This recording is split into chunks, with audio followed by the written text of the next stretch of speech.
بسم اللہ الرحمن الرحیم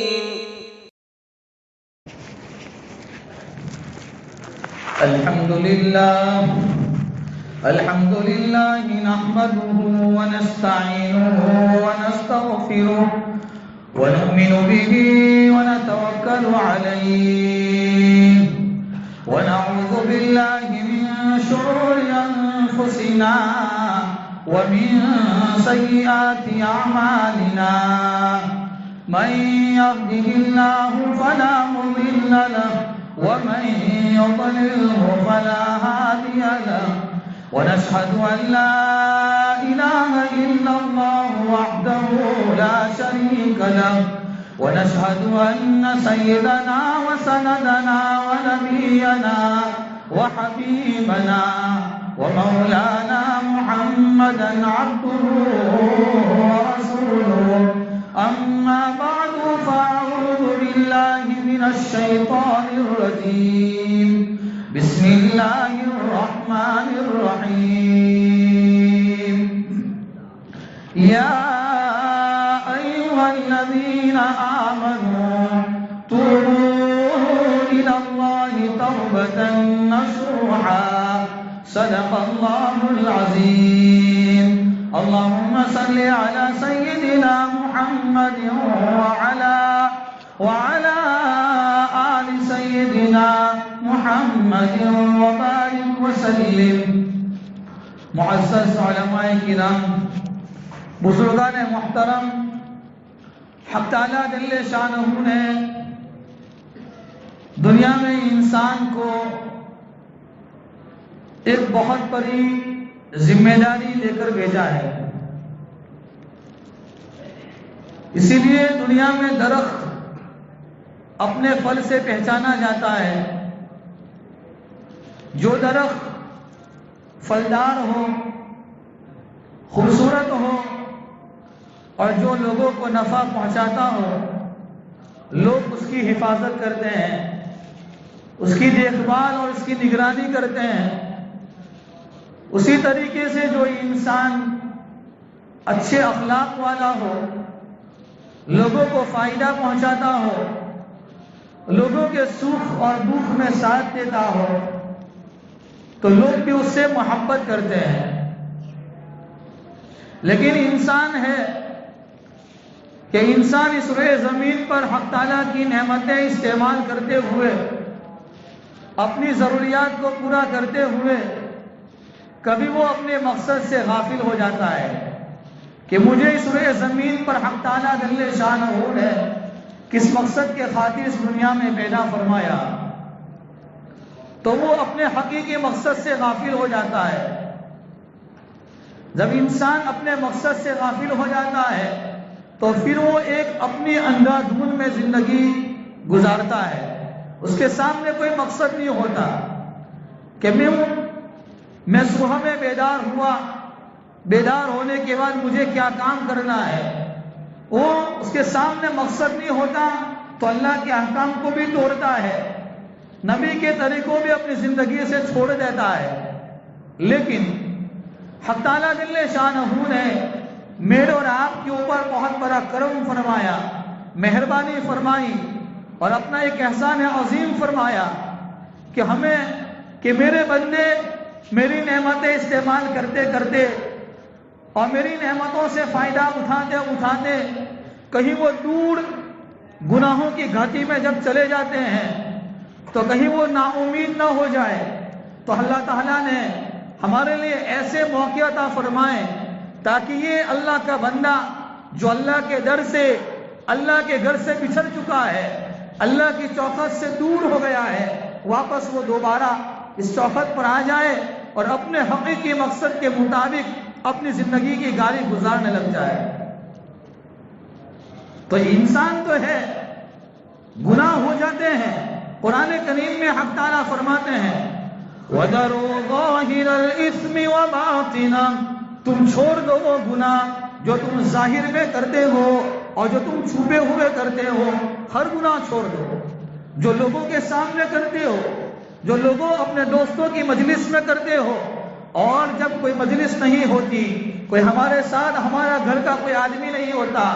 ہمارا ساتھ ہمارا کوئی دوست نہیں ہوتا، اکیلے اپنے کمرے میں بیٹھے ہیں، ہمیں کوئی دیکھنے والا نہیں، پھر بھی اس حالت میں اپنے آپ کو گناہوں سے بچاؤ۔ لیکن بندہ ہے، گناہ کر لیتا ہے، نافرمانی کر لیتا ہے، تو کہا کہ تو نافرمانی کر لے، تجھ سے گناہ سرزد ہو جائے، تو میرے حکم کو توڑ دے، تو نا امید مت ہونا،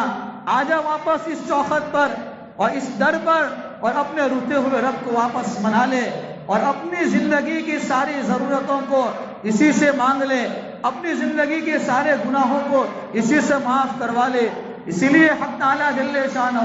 بندے کے کون سے عمل پر مغفرت کا اعلان کرتا ہے اور کون سے اس کے عمل پر اس کی پکڑ کر لیتا ہے،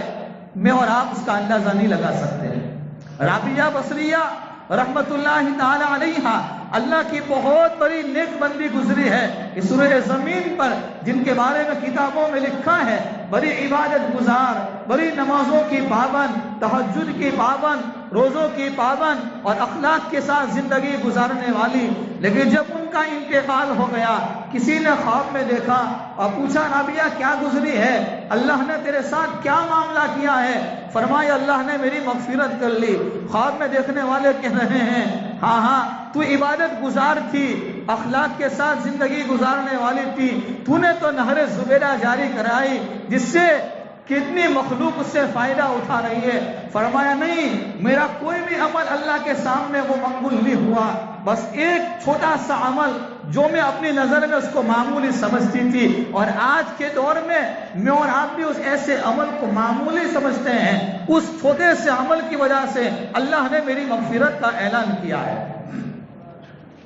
کہ ایک مرتبہ اپنے گھر میں دسترخوان پر کھانا کھانے کے لیے بیٹھی ہوئی تھی اور میرے بال کھلے ہوئے تھے، اذان کی آواز آئی اور مؤذن نے آواز لگائی اللہ اکبر اللہ اکبر۔ میں نے اللہ کے نام کی عظمت کی بنیاد پر، اللہ کے نام کے ادب و احترام کی بنیاد پر میں نے اپنے سر کے دوپٹے کو اوڑھ لیا، اپنے بالوں کو ڈھانک لیا۔ اللہ نے کہا جا اے میری بندی، تو نے میرے نام کی لاج رکھی ہے اور تو نے اپنے بالوں کو چھپا لیا ہے، آج میں تیری لاج رکھتے ہوئے تیرے زندگی کے سارے گناہوں کو چھپا کر تیرے لیے مغفرت کا اعلان کرتا ہوں۔ مجدد الفسانی رحمت اللہ علیہ بہت بڑے امام گزرے، مجدد ہے۔ ایک مرتبہ حدیث کی کتاب کچھ مکتوبات لکھ رہے تھے اور لکھتے دوران پیشاب کا تقاضا ہوا، اپنی حاجت کو پورا کرنے کے لیے واش روم گئے، جیسے ہی بیٹھ رہے تھے اپنے ہاتھوں پر دیکھا کہ وہ روشنائی کے نشانات پڑے ہوئے ہیں، واپس باہر آ گئے، اپنی حاجت پر کنٹرول کر لیا، روک لیا، جیسے ہی باہر گئے اچھی جگہ پر جا کر پاک پانی کے ذریعے سے اس روشنائی کو صاف کیا۔ جیسے ہی صاف کیا، اللہ نے مجدد الفسانی رحمت اللہ علیہ کے قلب پر اور آپ کے دل پر اس بات کو القاء فرمایا، الہام فرمایا کہ مجدد تو نے میرے نام کے اکرام کی بنیاد پر اور احادیث کی بنیاد پر اور میرے نبی کے کلام کی بنیاد پر اس کا ادب و احترام کرتے ہوئے تم نے باہر آ کر اس روشنائی کو اچھے پانی کے ذریعے سے صاف کیا ہے، اچھی جگہ پر صاف کیا ہے، جاؤ ہم تمہارے لیے مغفرت کا اعلان کرتے ہیں۔ تو ہمارے کون سے عمل پر انسان گناہ کر لیتا ہے، لیکن ایک ایسا ڈر ہے، یہی ایک ایسی چوکھٹ ہے کہ جس ڈر پر آ کر ہمیں اپنی زندگی کی گناہوں کو معافی مانگنی پڑے گی۔ اسی لیے انسان نیک اعمال تو کرتا ہے، اچھے اخلاق کے ساتھ زندگی گزارنے کا پختہ عزم مصمم اور پختہ ارادہ کرتا ہے، لیکن فرماتے ہیں ہمارے علماء کہ 3 طرح سے اس کے سامنے تکلیف آتی ہے، 3 طرح سے اس کے سامنے حملے آتے ہیں۔ سب سے پہلا حملہ اس کا نفس اس کو کرنے نہیں دیتا۔ آدمی چاہتا ہے میں نمازوں کا اہتمام کرنے والا بنوں، میں قرآن کی تلاوت کا پابند بن جاؤں، میں صدقہ و خیرات دینے کا اہتمام کرنے والا بنوں، میں اللہ کے سامنے اللہ کا تعلق مضبوط کرنے والا بنوں، لیکن سب سے پہلے اس کا نفس اس کے سامنے آر بن جاتا ہے۔ اسی لیے علامہ بصیری رحمت اللہ علیہ بہت بڑے امام گزرے ہیں، وہ فرماتے ہیں یہ نفس یہ چھوٹے بچے کے مانند ہے، جس طریقے سے چھوٹا بچہ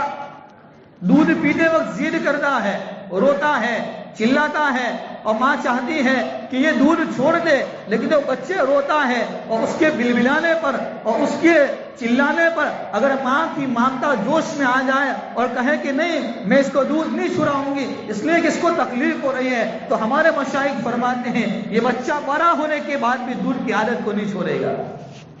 تو فرماتے ہیں علامہ بوصیری کہ یہ نفس بھی اسی طریقے سے ہے کہ گناہ کرتے کرتے کرتے، نافرمانی کرتے کرتے اور ناشکری کرتے کرتے گناہوں کا ایسا خوگر اور ایسا عادی بن گیا ہے کہ ہم آدمی گناہ کرنے سے اپنے آپ کو بچانا چاہتا ہے، لیکن وہ نفس کے اندر اتنی صلاحیت نہیں ہوتی ہے، اتنی طاقت نہیں ہوتی ہے جو ہمیں روک سکے۔ وہ ہمارے سامنے حملہ آور ہوتا ہے اور ہم اس کے سامنے اس کے مقابلے میں ہم ہار جاتے ہیں۔ اس لیے ہمارا نیک کام کے کرنے میں سب سے پہلی رکاوٹ اور سب سے پہلا دشمن وہ ہمارا نفس ہے۔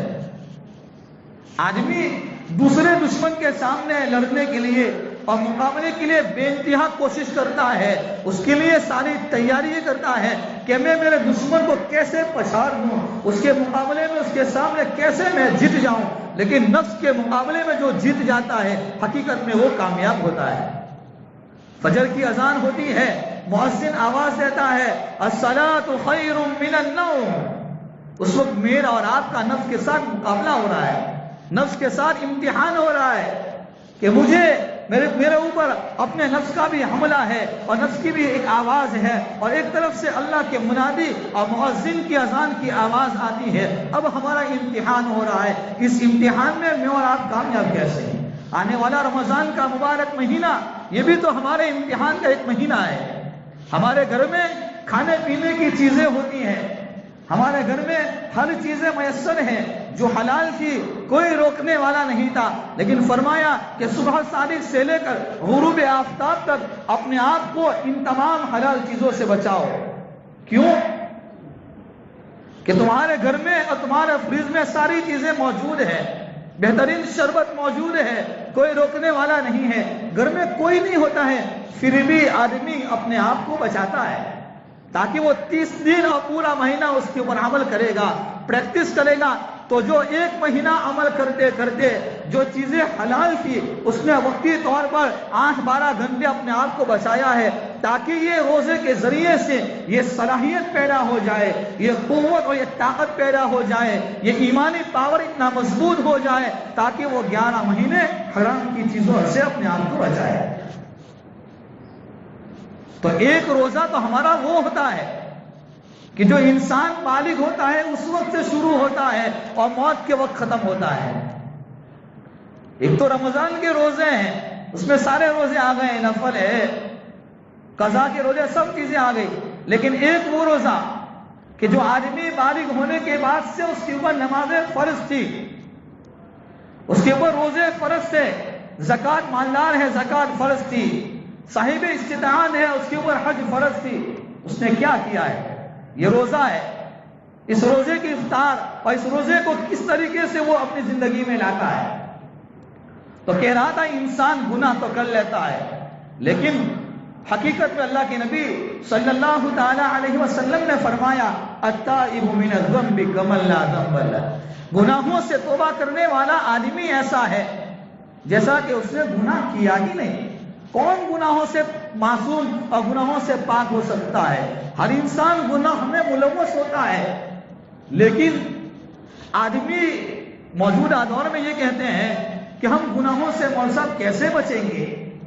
جب تمہارے اندر اور ہمارے اندر گناہ کرنے کی طاقت ہے تو پھر ہمارے اندر گناہ سے بچنے کی بھی طاقت ہے۔ ہمارے حضرت شیخ فرماتے ہیں، حضرت قاری رشید احمد اجمیری صاحب، کہ جس طریقے سے انسانوں میں گناہ سے کرنے کی طاقت اور صلاحیت ہے تو گناہ سے بچنے کی طاقت اور صلاحیت بھی موجود ہے۔ بس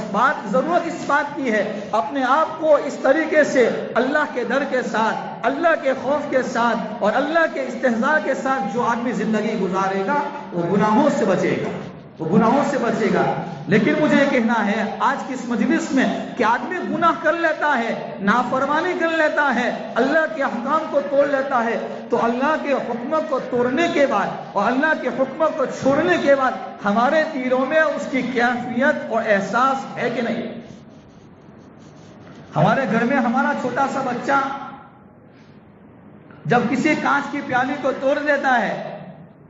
کسی برتن کو توڑ لیتا ہے, تو گھر کے سارے افراد اس پر غصے ہو جاتے ہیں. ماں بھی اس کو ڈانٹتی ہے, باپ بھی اس کی پٹائی کرتا ہے. لیکن یہی میں ہمارا بچہ اگر فجر کی نماز چھوڑ دیتا ہے, روزانہ کی قرآن کی تلاوت چھوڑ دیتا ہے, روزانہ کا ذکر چھوڑ دیتا ہے, تو ہمارے اوپر کتنا غم اور کتنا احساس ہوتا ہے,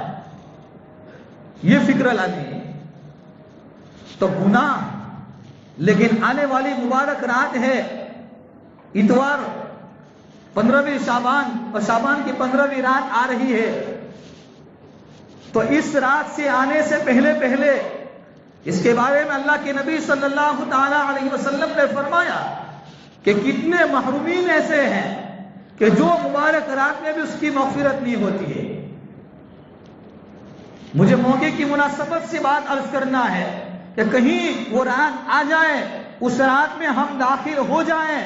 اور کہیں ہمارے اندر وہ گناہ موجود ہو جس کی وجہ سے مبارک رات آنے کے بعد بھی ہماری مغفرت نہ ہو, تو پھر ہمارے پاس کون سا ایسا ڈر ہے, کون سی ایسی چوکھٹ ہے جہاں جا کر ہم گناہوں کو معاف کرا سکیں.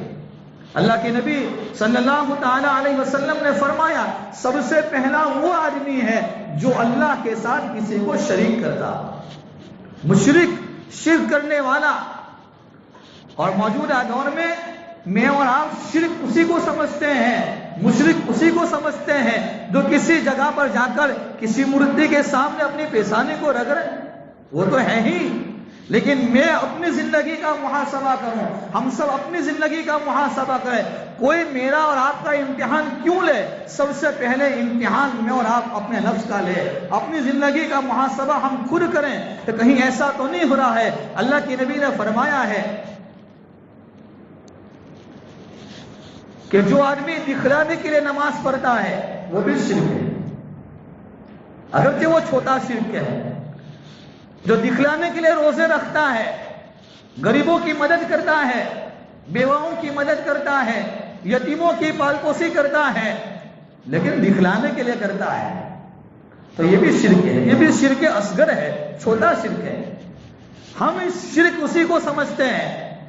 کہ ہم اپنی پیشانی کو کسی کے سامنے رگڑیں. ہم دیکھیں اپنی زندگی پر محاسبہ کریں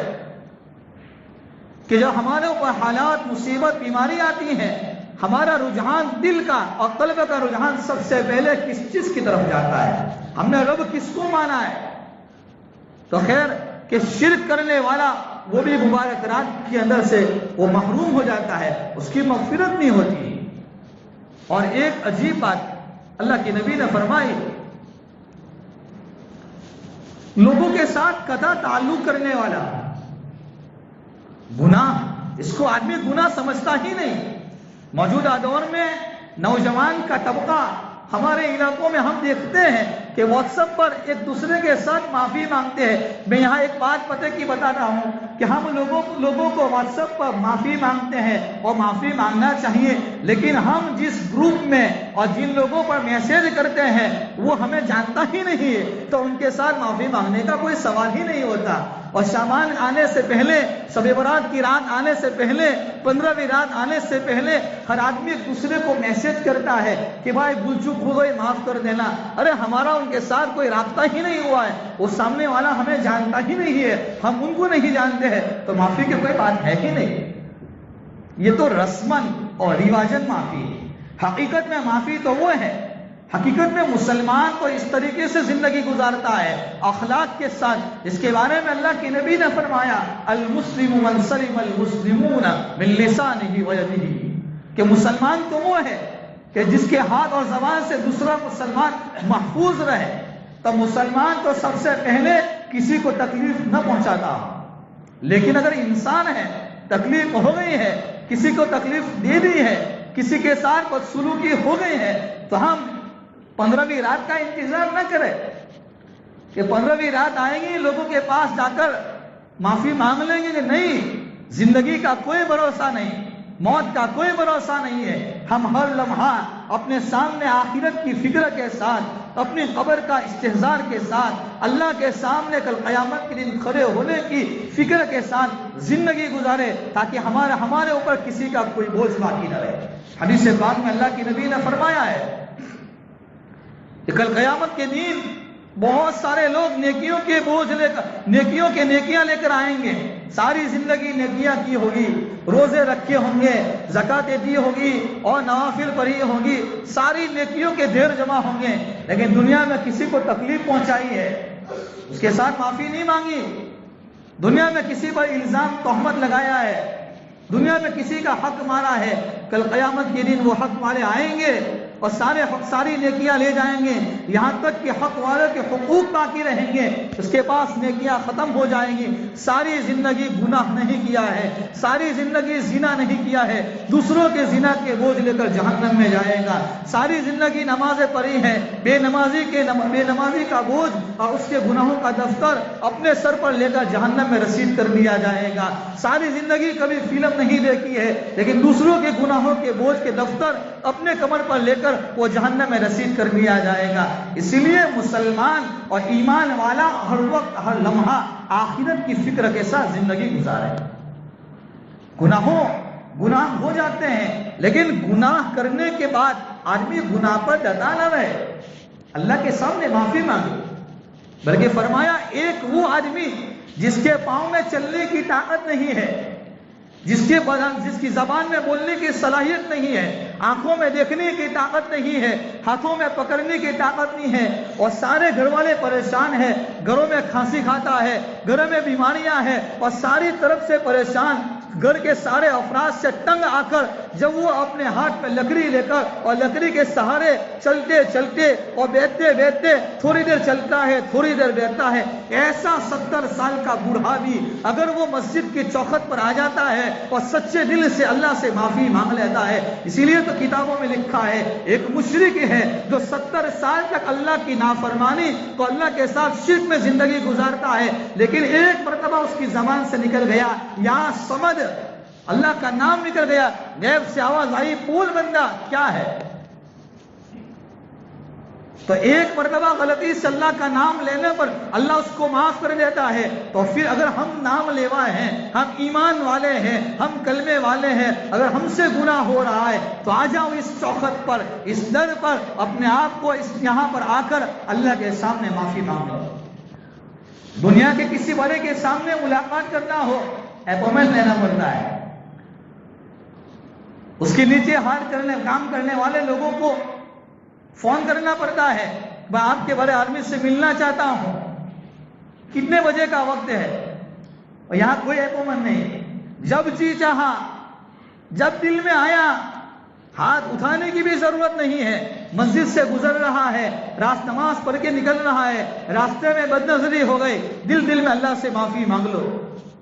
دل میں اللہ سے معافی مانگ لو۔ آدمی گھر سے نکل رہا ہے مسجد میں آنے کی طرف نماز کے لیے، دل میں استغفار کرتے ہوئے آؤ، اللہ کے سامنے روتے ہوئے آؤ۔ جہنم کی آگ کو بجھانے کے لیے 7 سمندر کا پانی کافی نہیں ہوگا، کہ 7 سمندر کا پانی اگر اس کے ذریعے سے جہنم کی آگ بجھایا جائے نہیں بجھے گی، لیکن ایمان والے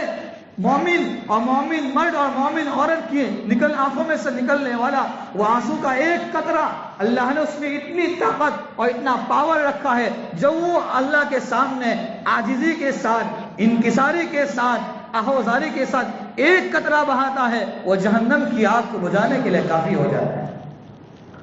99 آدمی کو قتل کرنے والا وہ قاتل جو بڑے گناہ کر کے جب اس کے سامنے دل میں یہ بات آئی کہ میں اللہ کے سامنے کیسے معافی مانگوں، میں نے تو اپنی زندگی میں 99 آدمی کو قتل کیا ہے، اتنے بڑے گناہ کیے ہیں،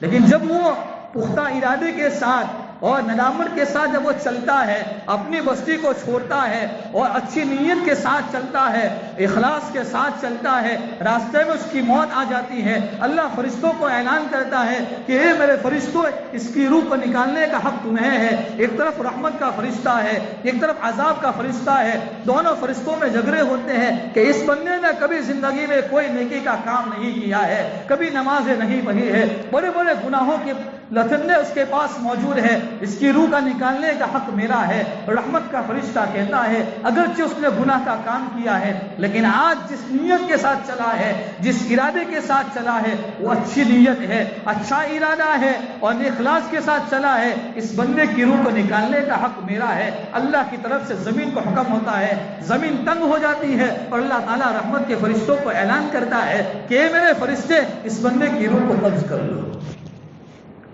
تو 99 قتل کرنے والے قاتل جب وہ پختہ ارادے کے ساتھ چلتا ہے اور اخلاص کے ساتھ چلتا ہے، اپنے آپ کو بدلنے کے ارادے سے چلتا ہے، اللہ اس کو معاف کر دیتا ہے۔ میرے بھائیوں اور دوستوں، بزرگوں، آج یہ مبارک مہینہ چل رہا ہے، کتنے لوگ ہمارے محلے میں، ہمارے گاؤں میں ایسے ہوں گے جو یوں چاہتے تھے ہم بھی آئندہ سال شعبان کے مہینے میں اسی طریقے سے عبادت کریں گے۔ آنے والا رمضان کا مبارک مہینہ یہ ہمیں دستک دے رہا ہے کہ میں آ رہا ہوں، ایسا مقدس مہینہ ہے، ایسا پاکیزہ مہینہ ہے، ایسا رحمتوں والا مہینہ ہے۔ اسی لیے تو اللہ نے مبارک مہینہ شعبان کا دیا ہے تاکہ یہ شعبان یہ ہمیں دھکا دے کر رمضان کی بھلائیوں، رمضان کی رحمتوں اور برکتوں سے ہمیں مالا مال کرنے کے لیے پہنچا دے۔ یہ مقدمہ ہے کہ آنے والے اس مبارک مہینے کے اندر اپنے آپ کو گناہوں سے پاک صاف کر کے اپنے آپ کو اللہ کی طرف لو لگا کر، اللہ کی طرف محبت سے آ کر اور زندگی بدلنے کے ارادے سے ایک نیا پختہ ارادہ کر لیں، دلوں کی گہرائی سے یہ عزم مصمم کر لیں کہ انشاءاللہ اب کے بعد کی زندگی ہماری عبادتوں پر گزرے گی، اب کے بعد کی زندگی اللہ کے احکام کے مطابق گزرے گی۔ اگر ایک بندہ ساری دنیا کی انسانیت اور ساری مخلوق اگر ایک جگہ جا کر اللہ کی نافرمانی میں لگ جائے، اللہ کی بڑائی میں کوئی کمی نہیں ہوگی۔ اللہ میری اور آپ کی اور کسی بندے کی عبادت کا وہ محتاج نہیں ہے کہ میں معافی مانگوں گا، میں گناہوں سے توبہ کروں گا تو اللہ کی بڑائی میں بڑھوتری ہو جائے گی۔ نہیں، فائدہ ہمارا ہے۔ اگر اسی حال میں انتقال ہو گیا، اسی حال میں موت ہو گئی، کل قیامت کے دن اللہ کے سامنے میں اور اب کیا جواب دیں گے؟ دنیا میں ایک آدمی چوری کر لیتا ہے، زنا کر لیتا ہے، کسی چوری میں پکڑا جاتا ہے اور پولیس اس کو پکڑ کر لے جاتی ہے، اس کو حاضر کیا جاتا ہے، وہ مجرم ہونے کے بعد بھی اپنا چہرہ اس پولیس کے سامنے دکھانا پسند نہیں کرتا ہے۔ ہم پوری زندگی اللہ کی نعمتیں کھا کر ناشکری اور نافرمانی میں زندگی گزارنے کے بعد کل قیامت کے دن اللہ کے سامنے حضوری ہوگی، اللہ کے سامنے پیشی ہوگی۔ میں اور آپ سوچیں تھوڑی دیر کے لیے، کل قیامت کے دن اللہ کے سامنے کیا جواب دیں گے؟ کیا جواب دیں گے؟ ہمارے پاس کیا جواب ہے؟ ہمارے پاس ایک نیکی ایسی نہیں ہے میرے بھائیوں کہ ہم ایک نیکی اللہ کے سامنے رکھ سکے۔ جو یوں کہتے تھے ہم بڑی قرآن کی تلاوت کرنے والے، بڑے ذکر و اذکار کرنے والے، آج من و من مٹی کے اندر قبر میں دفن ہے، کل بھی ہمارے اوپر کوئی مٹی ڈال لے گا۔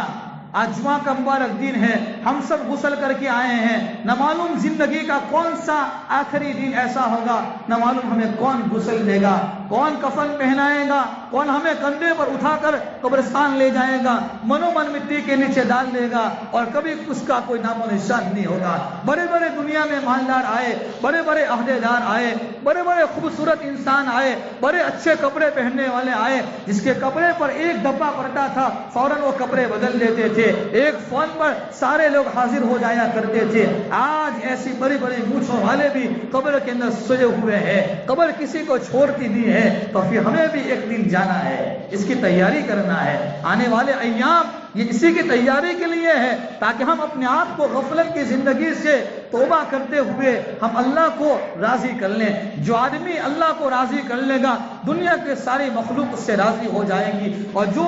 ساری مخلوق کو راضی کرنے کی کوشش کرے گا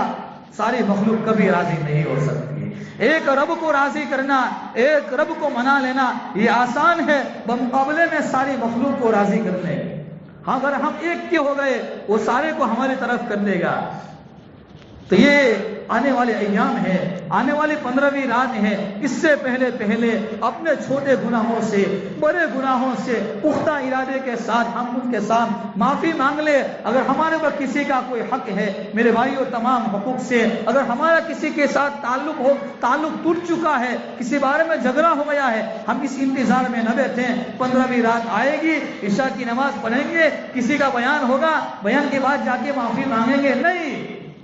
آج کی مجلس میں یہ ارادہ کر کے اٹھیں کہ انشاءاللہ اگر ہماری وجہ سے کسی کو تکلیف ہوئی ہے, سامنے والا ہمارے پاس معافی مانگنے آئے یا نہ آئے, ہم اپنے آپ کو چھوٹے بنا کر اللہ کے نبی صلی اللہ تعالی علیہ وسلم کے اخلاق کیسے تھے.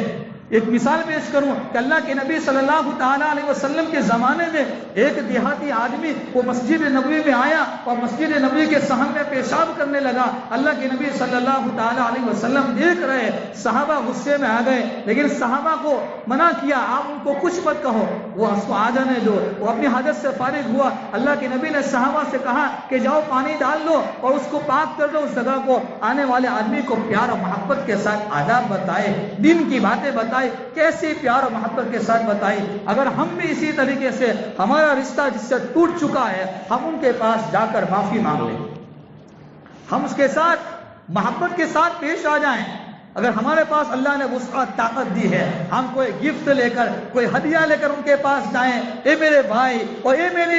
میری بہن. آج آدمی اپنی سگی بہنوں سے بھی ناراض ہوتا ہے. ایک گھر میں رہنے کے بعد سارے گھروں کے اندر نفرتیں پڑی ہوئی ہوتی ہے, اور پھر مبارک رات آئے گی, اللہ کے سامنے معافی مانگے گا. جب تک وہ حقوق العباد کی لائن کے اعتبار سے ہے وہاں معاف نہیں ہوگا تو یہاں معافی کیسے ہوگی. اس لیے اس انتظار میں نہ بیٹھے ہیں جس سے ہمارا رشتہ ٹوٹ چکا ہے. پختہ ارادے کے ساتھ اگر ہم نے اس کو معاف کر لیا, اسی لیے خواجہ عثمان خیرآبادی رحمت اللہ علیہ کے بارے میں لکھا ہے, ان کی دکان پر کوئی بھی کسٹمر اور کوئی بھی گاہک آتے تھے, کھوٹا سکہ لے کر آتے تھے, وہ کھوٹے سکے میں ان کو سامان دے دیا کرتے تھے. کسی نے کہا بڑے میاں عجیب بات ہے, یہ کسٹمر آنے والے گاہک کھوٹے سکے لے کے آتے ہیں. کہا کہ میں اس لیے لے لیتا ہوں, میں جانتا ہوں میرے بھی اعمال کھوٹے ہیں. اگر میں اپنے اللہ کے بندوں کے پاس سے کھوٹے سکے لے لوں گا, اللہ میرے کھوٹے اعمال کو قبول کر لے گا. تو اللہ کون سے عمل پر ہماری مغفرت کا اعلان کر لے اور کون سے کام پر ہماری پکڑ ہو جائے, ہم نہیں کہہ سکتے. بولے شیطان کی طرف سے محنت ہوتی ہے. تو کہہ رہا تھا کہ آدمی نیک کام کرنے کا ارادہ کرتا ہے اور نیک کام پر چلنے کی کوشش کرتا ہے تو تین طرح سے اس کے اوپر تکلیف اور حملے آتے ہیں. سب سے پہلی چیز ہے نفس, اور دوسرے نمبر پر ہے شیطان کے حملے, اور تیسرے نمبر پر ہے اس کے خاندان, اور اسی کے رشتہ دار میں سے کوئی آدمی ایسا کھڑا ہو جاتا ہے جو نیک کام کرنے پر آڑ بن جاتا ہے. اللہ تعالیٰ مجھے ہم تمام کو اپنے فضل سے ہماری مغفرت فرمائے. آنے والی رات سے پہلا ہم سب کو مغفرت کا اللہ اعلان کر دے. اور ایک اخیر میں ایک وظیفہ بتا کر جاتا ہوں کہ آج ہر آدمی پریشان ہے, ہر آدمی روزی روٹی اور قرض میں نہ معلوم کون سی پریشانیوں میں مبتلا ہے. سب سے آسان نسخہ ہے کہ بچے سے بچہ, نوجوان سے نوجوان, بوڑھے سے بوڑھا آدمی بھی, ہمارے گھروں کی تمام مستورات بھی یہ وضو کی حالت میں رہنے کا اہتمام کرے. جو وضو کی حالت میں رہے گا اللہ کی محبت آئے گی, برے خیالات سے اللہ حفاظت کرے گا, اور سب سے بڑی بات یہ ہے اللہ اس کی روزی میں برکتیں دیں گے. اللہ قرض سے, پریشانیوں سے, مصیبتوں سے, اور ابھی جو وبا چلتی ہے ان وبا سے, بیماریوں سے اللہ اس کی حفاظت کریں گے. اللہ سب سے پہلے مجھے ہم تمام کو عمل کرنے کی توفیق عطا فرمائے. وآخر دعوانا ان الحمدللہ رب العالمین. اور آخر میں ایک اعلان یہ تھا کہ میں پانڈولی سے آیا ہوں.